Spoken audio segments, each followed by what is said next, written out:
So we question all our beliefs except the ones we truly believe, and those we never think to question.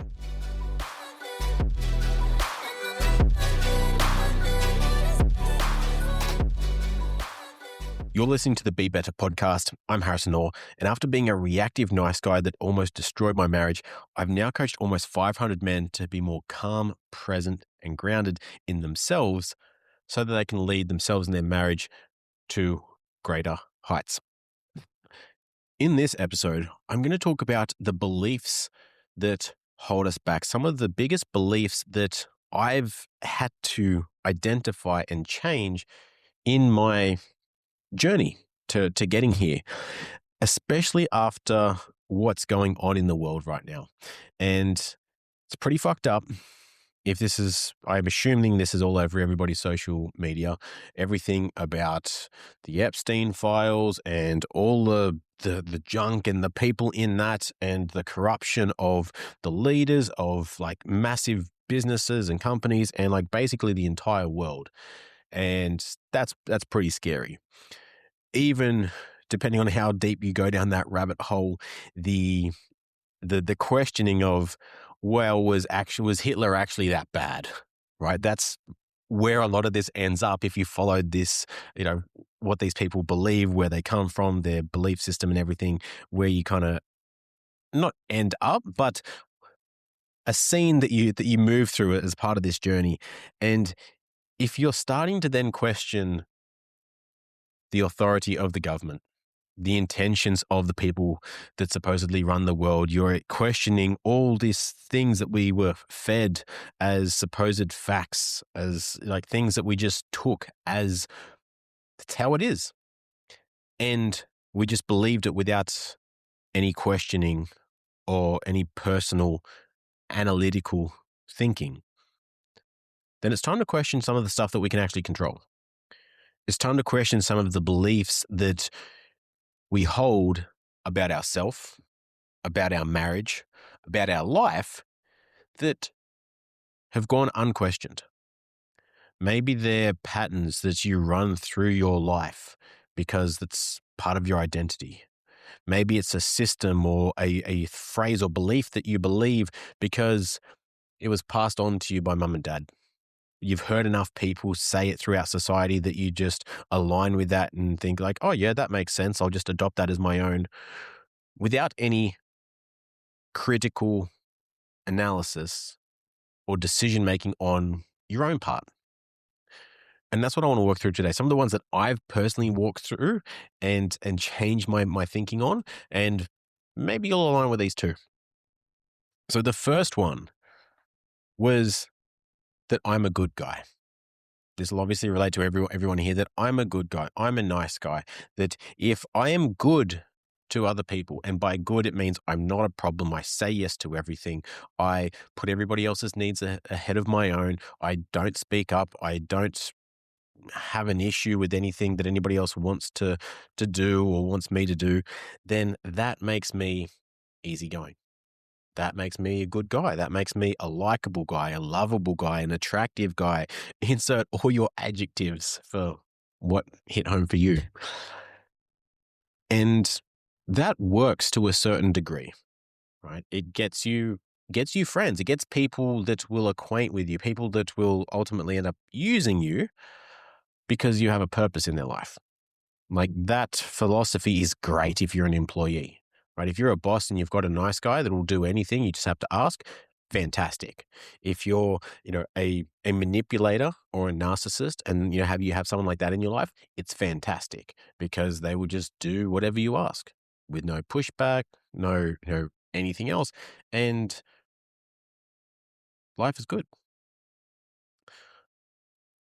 So the problem then is when you start to take responsibility for your own life, when you run a business, when that nice guy act actually starts to erode your marriage, actually starts to create a distance and arguments and tension and a roommate like scenario because you don't communicate what you really want or what you really think.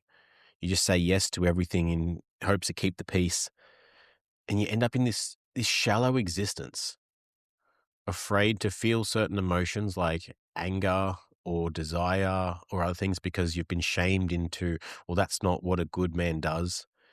So you repress those. And then your wife, who wants nothing more than just to feel you for who you are, with a man with a fucking spine in a direction, but he's nowhere to be found. And so some women will just give up on that. Some will push back and try to challenge, try to pull you up to the potential that she can see in you, and then that will create tension. And we can use that tension to grow and to change, or push back and say, well, nothing I do is ever good enough, and she's the narcissist, and she's the this, and she's the that. Get a divorce and never look in the mirror. Luckily for me, my wife was the second type, the first type, right? Could see the man that I could be, and I was. I don't even know who to give credit for this for, because I can't really take credit for it on my own. But somehow I woke up to the nice guy traits and how they were playing out in my life and in my marriage, and I was able to do something about it. I was able to look in the mirror and see that all these were just patterns and systems that parts of me were running to try and protect me from rejection, from abandonment, from not being loved, from everything that I wanted. And they did a fantastic job of that. But now Daddy's home, and he can lead. And literally since being able to do this, my marriage has been so much stronger, so much more natural. I have felt so much more confident in myself and everything that I'm doing in life. The insecurities, the anxiety, the things that I used to have, the doubts even, are just not there anymore. The confidence now comes from my ability to just send it and figure it out as we go, rather than needing approval from other people, needing certainty from external sources, which is never going to come. And I feel so much freer because of it. And don't get me wrong, this does not make me stress-free. This does not mean that I'm just living in this blissful land of peace. Life definitely still has its stressful moments. There's still a lot of stuff that I'm navigating because I'm a human being. But the patterns and the stresses that I had then seem so trivial now because of this growth. And when I was looking at the belief system that I had, that it was good to be a nice guy, it was good to be a good guy, and all these things, what was also there, which made it so hard to change, because if you're like me, you've tried looking up, how to be less anxious, how to be more confident, how to be, how to lead in your marriage, how to do all these things. And maybe you look up affirmations, or things to do with your posture, or things to say, like little scripts on questions to ask, or how to lead the conversation, or date night ideas, or these other superficial tactics. But they never really land, because inside you're still insecure. You're still wanting the approval. You're still coming from the nice guy energy. And so nothing really changes, because in using those tactics, the root cause is never actually addressed. The root cause is never actually spoken into or worked on. Because for me, not only did I have these protective parts, but these parts, because of certain events in my childhood and earlier years, I formed these beliefs that it was bad to be arrogant. And I couldn't tell the difference between confidence was too close to arrogance. So I don't even want to be close to that end of the spectrum. So I'm going to go so far the other way and be shy, introverted, anxious, so that I can never be seen as confident or arrogant, because that was bad in my eyes. Because someone that I deemed with those traits was a bully, was an arsehole, was not very nice as in childhood. And I never wanted to be like him. I never wanted to make anyone feel the way that he made me feel. And so that was the story. that this part kept telling me over these years. And it's the same with a lot of these other traits. You don't want to be, if you're masculine, then that means you're alpha, which means you're controlling, which means you're domineering, which means you're a douchebag and you're all these negative things. And so the thought of being masculine, the thought of, being decisive and picking a direction seemed so counterintuitive. And also because of all the scripting that, we got fed through social media and society and everything of, well, it's bad to be a strong-willed man. You're a threat if you're aggressive or if you have anger or if you don't say yes to a woman, like to everything that she wants, and like you don't do all these things which ultimately create people pleasers and a generation, a society of nice guys, which is by far and large what we essentially have right now. Like, we would not have this dilemma with the Epsteins and like the Diddies and all these things if there weren't so many nice guys. Because if you have a man truly in his masculine essence that sees that shit, he's like, no, I'm fucking not having that. I'm not allowing that. I know my morals. I know the morals of the world. And like, I am not allowing that to happen. It's just not going to happen. But people turn a blind eye. People take the paycheck to shut the fuck up. People do all these things. And this is where we are. So part of this mission as well is not just personal, not just the clients that I work with, but to create a worldwide generational change of nice guys into grounded masculine men that can then raise boys, initiating them into masculine, healthy men. And that's my view of how we get out of this mess individually and societally. And so you might recognize yourself in some of those traits. Like, think of the traits that you say that you want to have: confidence, decisiveness. Maybe you even have a resistance to having any level of authority because, oh, that seems dictatorship or tyrannical. Because maybe there's someone in your life that you've had a personal encounter with, or that you just see online. Great example of this is Andrew Tate. So many people see him and see all the traits that he is and all the negative labels that get thrown at him. Well, he's a feminist, he's a misogynist, he's racist, he's like all these, he's arrogant, he's all these things. And then so any trait of his that, even though we might benefit from having even just a slimmer of, then we withdraw because I don't want to be I don't want to be put in the same basket as him. And so a big shift in my belief around this was, no traits are bad. It's contextual. Is being aggressive bad? Well, if it's towards your wife or your children, most likely, yes. Most definitely. Is being aggressive towards someone who is physically threatening you or your family bad? Contextually, I would say no. But having the ability to be aggressive or not and knowing how to control it is the discipline, is the power. Like, not having it at all, not being able to be aggressive, not being able to fight, not being able to, wield a certain trait if you need to, if it's called for in the moment, is not virtuous, is not something worth striving for. It's weakness. Like, if that would be the best use of that in that moment, to be aggressive, to be forceful, to be decisive, to like hold your fucking ground and not back down, and you don't have capacity for that, well, that's not a good man. That's a weak man. A good man is someone who has all these traits at his disposal and knows when and how to use each one. So that's what's flipped my belief on being that good or that nice guy. The next one, which I know a lot of men still have, is the I'll do it myself belief. I'll just figure it out, especially with ChatGPT and AI. There's so many resources out there now for men to just figure it out on their own.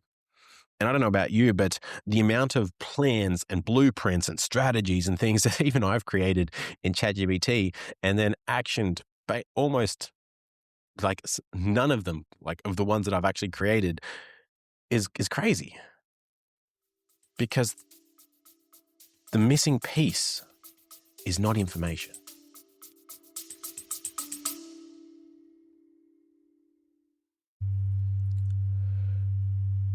Quick pause here. If you're a high-performing man who feels solid at work but finds himself reactive, tense, or second-guessing yourself at home, I've just released a free masterclass that you're going to want to watch.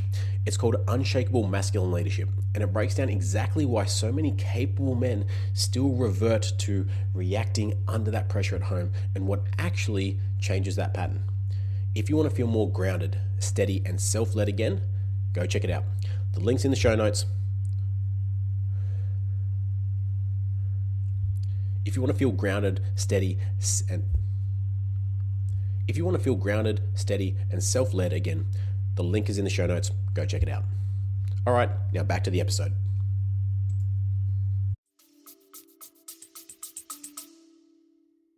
Information helps to a certain extent, but it won't change your actual life.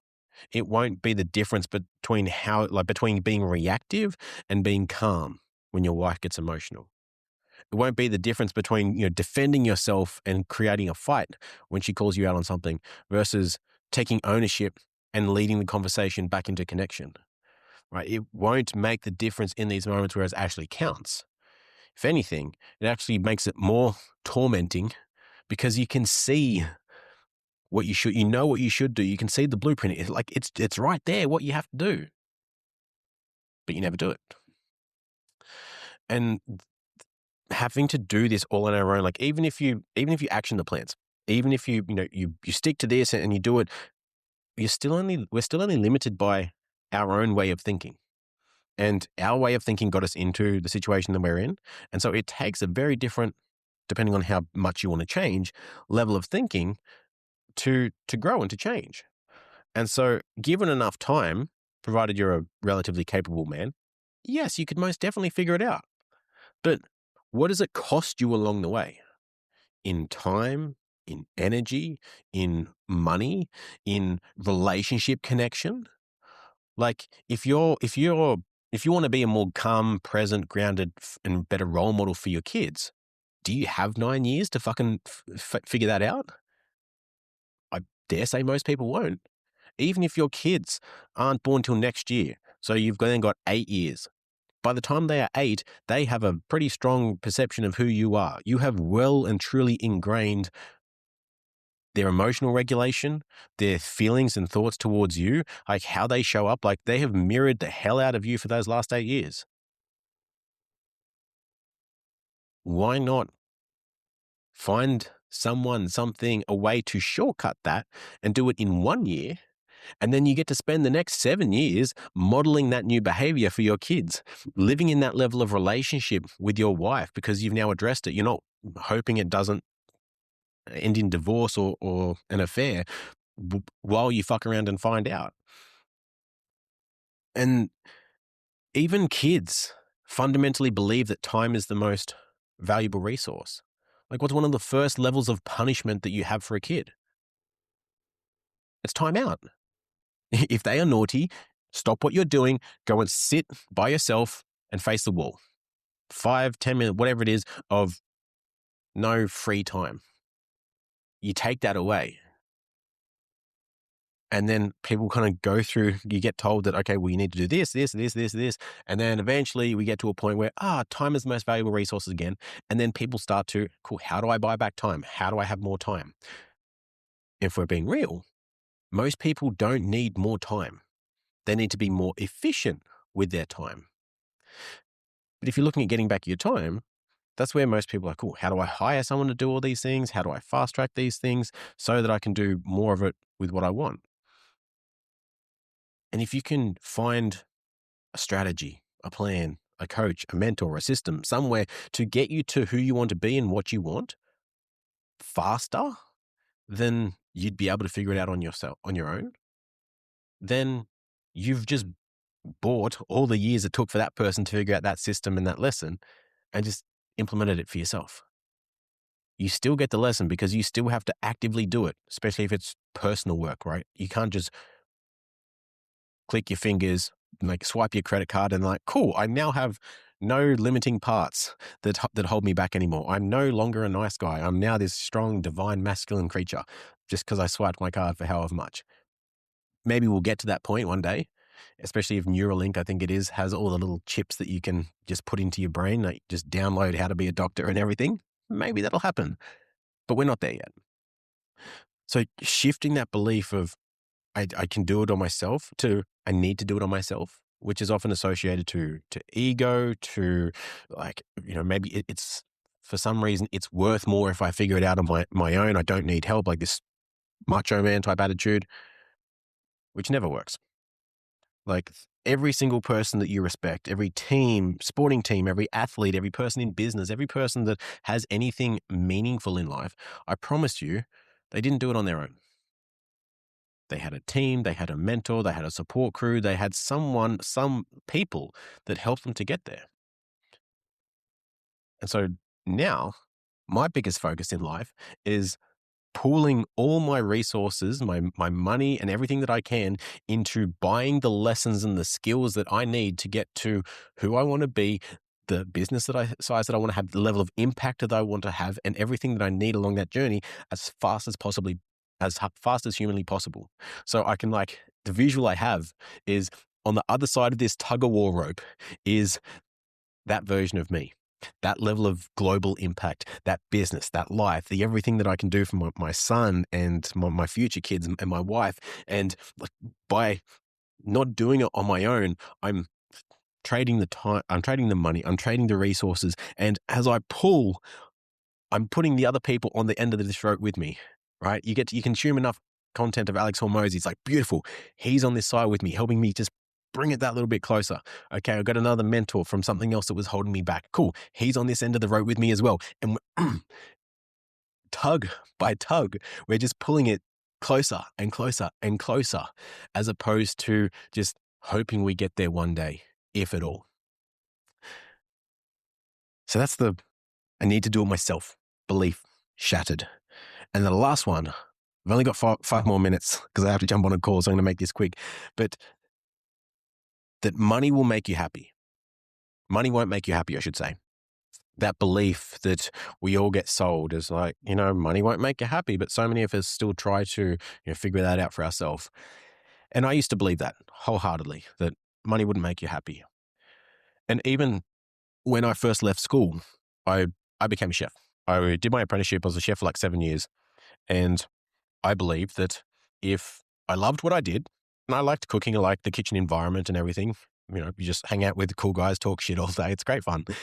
And I got to, as long as I loved what I did, then I could hack the hours and I could accept the shitty pay, right? I got to use it to travel. I went and lived in London for a few months. I lived in Canada for a year and a half, whatever it was. And that was my goal at the time. But I had no value for money. I didn't realize, to live in this world, you need a level of money to be able to have a lifestyle, to travel, to provide for a family, to do all this stuff.